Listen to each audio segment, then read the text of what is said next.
Sir Srivani trust నిజాలేంటి? కొత్త ఆలయాలపై comments, మత చర్చతో రచ్చ. శ్రీవాణి ట్రస్ట్ ద్వారా కొన్ని వేల ఆలయాలను దళితవాడల్లో నిర్మింపజేయాలి అని టీటీడీ ఒక నిర్ణయం తీసుకుందన్నారు.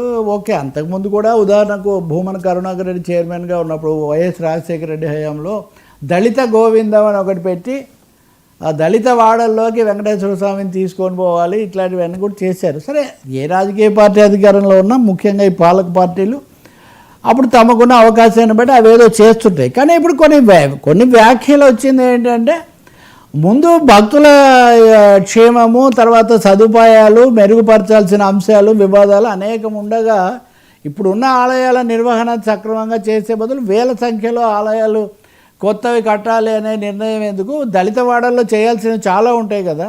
గతంలో బాపు అంత మహాభక్తుడు, రామభక్తుడు తీసిన బుద్ధిమంతుడి సినిమాలోనే బడిలో ఏముంది బాబు గుడిలో ఏముందని చర్చ ఇది ఎప్పటి నుంచో ఉన్నదే. కాబట్టి సౌకర్యాలకు సంబంధించి పెడితే మంచిది అనే మాట వచ్చింది. ఆ సమయంలో శ్రీవాణి ట్రస్టు, మేము రాగానే శ్రీవాణి ట్రస్ట్ను రద్దు చేస్తామని ఎందుకు అన్నారు? ఆ తర్వాత రేటు కొంచెం ఏదో ఎందుకు పెంచారు? రకరకాల ప్రశ్నలు ఇవన్నీ వచ్చాయి. దీని మీద ఇప్పుడు డిబేట్. ఇక్కడ షర్మిల అంతకుముందు వామపక్షాలు మాట్లాడాయి, తర్వాత ఉద్యోగ సంఘాలు కొన్ని ఇతర మతాల వాళ్ళు ఉండకూడదన్న దాని మీద కూడా మనం కూడా మాట్లాడాము. షర్మిల ఒక మాట మాట్లాడుతూ ఈ డబ్బులతో ఎందుకు ఆలయాలు ఇవన్నీ కట్టడం, సదుపాయాల గురించి మీరు చూడండి, ఆలయాలు కట్టడం ఇప్పుడు కొత్తగా ఏంటి అని అంది. ఇప్పుడు షర్మిల కాంగ్రెస్ రాష్ట్ర అధ్యక్షురాలు. నిజానికి మొన్న ఎన్నికల వరకు జగన్ను వ్యతిరేకించినంత వరకు మనకు సాఫ్ట్ కార్నరే కదా. ఇప్పుడు ఆమె మాట్లాడారు.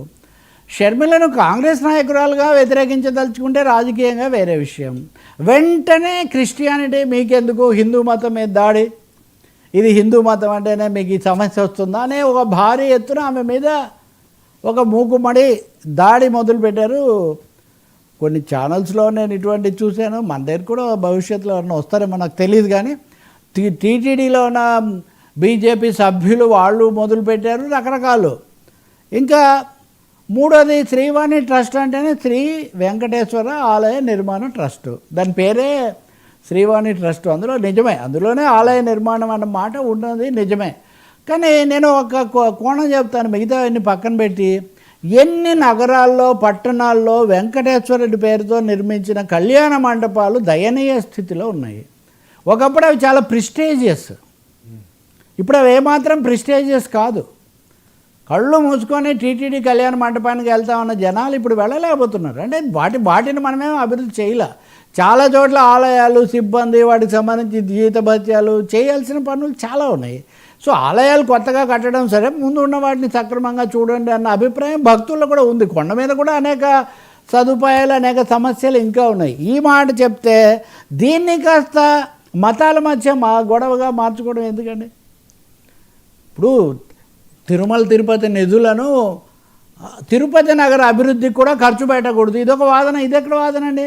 తిరుపతి ఉంటే తిరుమల తిరుపతి దేవస్థానం దాని పేరు.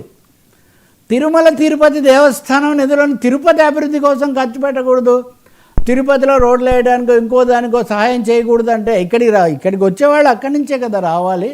అంటే ఈ చర్చను ఒక మత రాజకీయాల వైపు తీసుకుపోయే ఒక విపరీత ధోరణి చాలా పెరిగిపోయింది. ఇందులో వైఎస్ కుటుంబం వాళ్ళు క్రైస్తవ మతావలంబకులు కాబట్టి దీన్ని పెట్టేసి ఇదేదో గతంలో మళ్ళీ వెనక్కి వెళ్ళటమే. ఇప్పుడు తెలంగాణలో ముస్లిం ప్రభుత్వం, ఆంధ్రప్రదేశ్లో క్రైస్తవ ప్రభుత్వం అని అప్పుడు అన్నట్టుగా మళ్ళీ అక్కడికి తీసిపోయే ధోరణి ఇది ఏమాత్రం మంచిది కాదు. శ్రీవాణి ట్రస్ట్ నిధులను సద్వినియోగం చేయొచ్చు, సిబ్బందికి, భక్తులకు, యాత్రికులకు, తిరుపతి పట్టణానికి చేయాల్సినవి చాలా ఉన్నాయి. ఎంత అభివృద్ధి చేస్తే సరిపోతుంది చెప్పండి?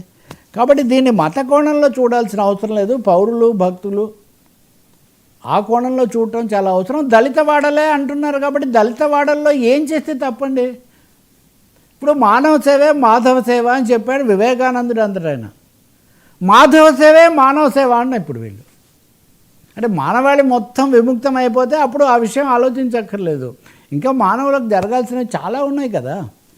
కాబట్టి గుళ్ళు కట్టడమా కట్టకపోవడమా, శ్రీవాణి ట్రస్ట్ డబ్బులు గుళ్ళు కాకపోతే చర్చీలు కడతారా, చర్చీలు కట్టండి, మసీదులు కట్టండి అని అసలు ఎవరు చెప్పరు. అలాగే చర్చీలు ఎలా పెరిగిపోతున్నాయి, ఎన్ని చర్చీలు పెరిగిపోతే లేదా ఎన్ని మసీదులు పెరిగిపోతే ఈ దేశంలో ఉన్న ఆలయాల సంఖ్యకో లేకపోతే ఒక వెంకటేశ్వర వైభవానికో వాటికి పోటీ ఎక్కడ ఉంటుంది చెప్పండి.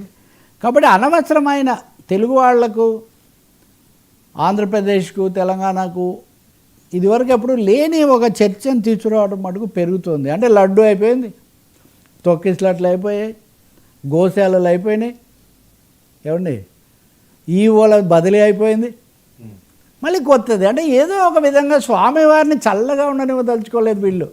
నడిరే ఈ జాములో స్వామి నన్ను చేర దిగి వచ్చునో అన్నట్టుగా మరి ఎప్పుడు ఆయన దిగి వచ్చి వీళ్ళందరి యొక్క వృధా వ్యర్థ వివాదాలను తగ్గిస్తారో తెలియదు, కానీ పోటాపోటీగా మాట్లాడుతున్నారు వర్మ. ఇలా ఒక్కసారి కనీసం అన్నమయ్య సినిమా అన్న పోనీ అవన్నీ లేకపోయినా అన్నమయ్య గీతాలు ఒకసారి విని అన్నమయ్య పాటలు ఒకసారి పాడగలిగితే చాలు కదా, చాలా విషయాలు తెలుస్తాయి మనకు. సార్ ట్రంప్ గాజా గేమ్, ఈ ట్రంప్ అని ఆయన ప్రపంచ శాంతి దూత కదా. నేను ఇప్పటికి 7 యుద్ధాలు ఆపాను, భారత పాకిస్తాన్ యుద్ధం కూడా ఆపాను, యుద్ధం కాదు ఘర్షణ అనే. భారతదేశం ఏమో మోడీ గారే లేదు